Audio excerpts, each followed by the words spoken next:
So what we're going to do now is we've got a question from the short but sweet that we've moved forward because I just think it could do with a bit of an explanation. There might be a story behind it. So the one that sticks out for you is biggest regret. Just explain in more depth. I believe it was Rockford. Yeah, it's Rockford. Yeah. Well, it's a weird one, really, because for Rockford to be a biggest regret sounds terrible. So it's a good job that I can actually explain it, because otherwise some people might think I'm a bit of an idiot. But for us, because again, another one of the journeys you were on, like a lot of these questions and a lot of the things we talk about, you're involved in a lot of them, whether you're a cameraman or you're fishing complexes with me.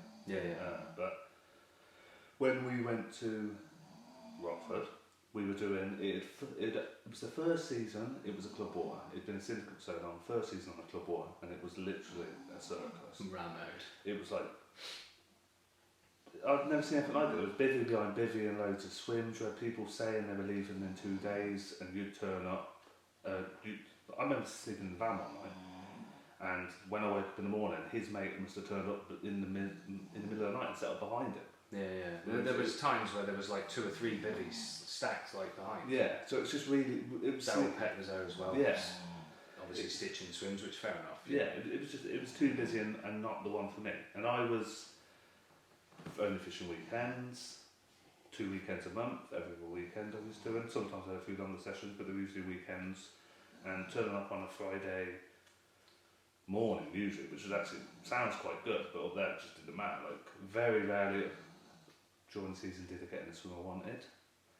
Was nowhere near the carp most of the time. Was probably a little bit too soon for me. It was just a ticket that got me really excited, and I had to have a go. And I wasn't kitted up, although I probably was. I wasn't capable of fishing effectively at the sort of ranges you needed to, or we felt you needed to. You probably could have got something going a bit shorter, but back then, the only guys catching, and like I say, Pecky was catching, but he was fishing 170s. There was another guy. Matt Jackson, 150s. Yeah, there was another guy who was actually having quite a lot of fish, but I watched him put solid bags 170 in, and so that I couldn't keep up with that. I couldn't contend with that sort of baiting and fishing. So for me, although I loved every minute at Rockford, and it's one that I think, again, I probably learnt a lot. I've never, I got so used to watching fish at silly ranges stick their nuts out. And some of the shows up there were unbelievable. It was good, wasn't it? I don't think I ever got home thinking, why have I bothered? Because it was really enjoyable, but as a fisherman trying to catch carp, it was too soon, and not just for me, but for it being a club water, we were never going to get the results we wanted to on the limit time yet. So that's why it'd be my regret. Yeah, that's fair enough. I agree.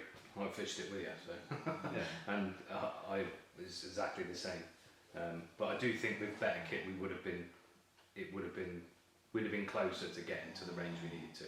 I just don't think we had the same lots basically, didn't we? So they just weren't up to the task, and obviously we can blame Dad for that because he said they're the casting tools. But yeah. Okay, well, we did get close to them sometimes. I remember that the day we were together and we seen one in the bay, a real chunk, and that was really close fishing. But the trouble is though, I did that as well when I seen them. I just beat Gaz Farron to it, but you see them in there, and then other people see them because there is some good anglers in there, and then they see you, they jump in, and as soon as you get 5 or 6 anglers in a bay, whether it's an acre or not, it's game over, isn't it? So that ties in nicely with the next question, which is your first 30, which is obviously in the same area, isn't it? It's Ringwood. Yeah. My first whip comes from Northfield, right there. Okay. So you were there again when I had that, wasn't you? Yeah, baby. So, remember rightly, we'll probably do a weekend. We might have done a longer session that time, because I got a feeling it was the last session of the season, maybe the last session of the ticket. As in, I'm not sure we were renewing, which may be because of Rockford. Not 100% sure on that, but definitely the last session on that. It was definitely the last session. First session with the new rods, if I remember right, because we bought some rods. Yeah, but that's man enough for Rockford. But that's cheers, Dad, again. That's another thing altogether. So we were down there. I remember we were in Rat Alley, and in front of Rat Alley, I don't know, 50 yards, I guess, I don't remember. Off the end of a days only bank, there's a big mussel bed. which was right through my swim. So that was where I had. I think I only put one rod on it. I might put two, but I had one right tight to the point as well. Yeah. But up. So yeah, probably a lot of ringwood, but definitely on Northfield, a big particle water, lots and lots of bait. There's a lot of carp in there, there's a lot of bream, a lot of catfish. So most people, if you walked into any swim, people are spending an hour, sometimes 2 hours spotting every day, lots of bait going, that sort of fishing. So because it was probably one of the first times I was able to fish a range I could have probably threw the bait in by hand, because off the ends of that day bank I could bait from there. So I decided to go with just boilies on that rod. I remember right, I was baiting with a kilo a day. I was weighing it, so I've been precise, it's probably a bit too far, but a whole kilo. And I was going around onto the day bank every day, catapulting the boilies over the top. Obviously it was quite shallow, so the seagulls were diving down and they were picking the boilies off the bottom. And even the swans were picking them up. Yeah. So every day I was putting the kilo in and I think I was resting it during the day. And if I remember right, it might not be the first night, I might have had one before, I'm not sure. I definitely had some more after.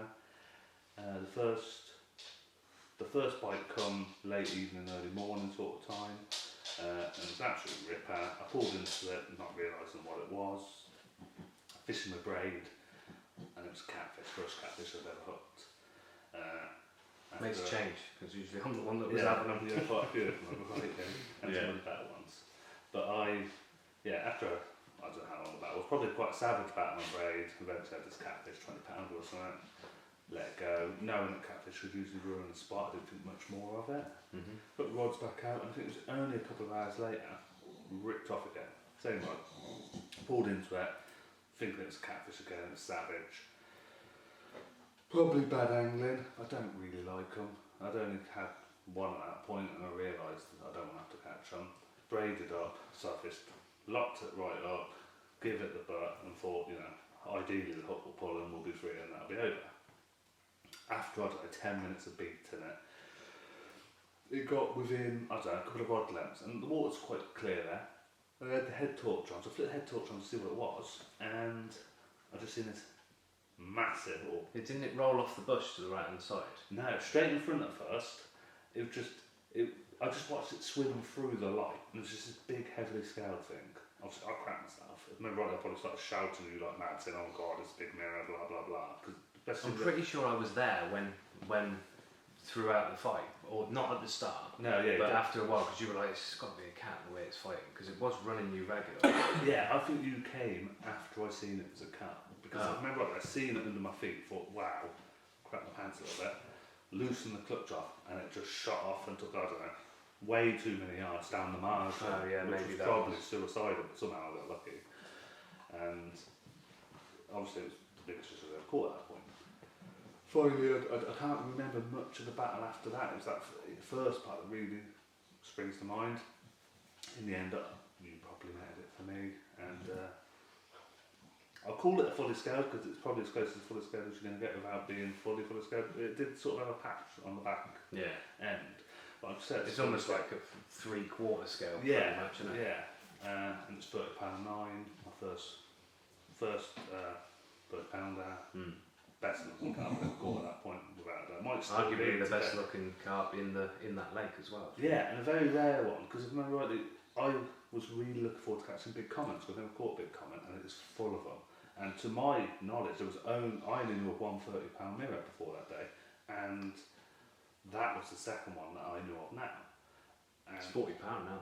is it?